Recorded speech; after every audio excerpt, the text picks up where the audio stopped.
Dimensi pengendalian. Dalam perspektif kebijakan yang diadaptasi untuk pekerjaan atau kegiatan, monitoring merupakan pengawasan berupa pemantauan dengan penilaian yang bertujuan mengendalikan pelaksanaan agar sesuai dengan tujuan. Pengawasan seringkali dipahami sebagai evaluasi berjalan atau evaluasi formatif. Monitoring ada on-site dan on-desk, ya, pada tempat dia melakukan pekerjaan di lapangan ataupun dalam kantor. Kemudian evaluasi merupakan penilaian atas implementasi untuk pencapaian kinerja. Kemudian evaluasi dilaksanakan setelah kegiatan selesai dilaksanakan, baik karena tenggat waktu atau karena pekerjaan tuntas.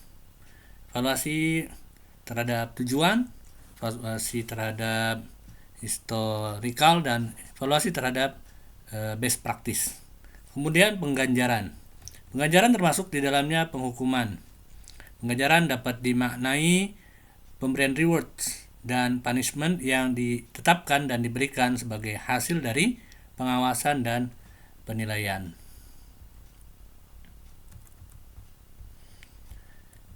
Ya, apa monitoring? Ya, monitoring tujuannya menghindarkan penyimpangan, kemudian memastikan kesesuaian. Kemudian metodenya menggunakan survei lapangan dengan metode diskusi dan desk monitoring. Kemudian kompetensi pemonitor memahami pekerjaan yang dimonitor, memahami pelaksana dan konteks pelaksanaan, serta memahami dan menguasai metode.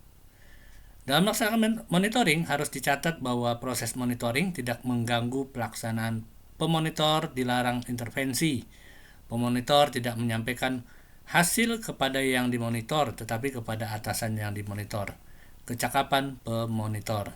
Kemudian, dua metode dasar monitoring yang harus dikuasai monitor adalah cepat menangkap temuan dan melakukan cara untuk mengungkapkan temuan. Berikutnya adalah evaluasi.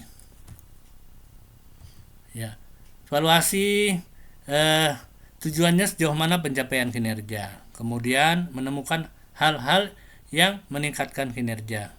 Berikutnya tujuannya mencapai akuntabilitas. Metode komparasi, ya, tujuan, kemudian historical dan best practice. Evaluator perlu mengambil jarak dari pelaksana dan target. Proses evaluasi dapat dipertanggungjawabkan secara metodologi yang dilaksanakan tidak dalam suasana permusuhan atau kebencian. Berikutnya adalah pengganjaran, ya, atau sanksi. Ya. Pengganjaran secara etika, politik, hukum, manajemen, teknis atau finansial. Etika, hukuman terberat adalah social punishment, berupa pengucilan dan pendiskreditan secara sosial. Secara politik, hukuman terberat berupa impeachment. Hukum, penjara atau denda. Manajemen, hukuman terberat pemberhentian dari jabatan. Finansial, mengganti kerugian. Secara finansial, konsekuensi pengganjaran dapat juga berupa bonus atau denda.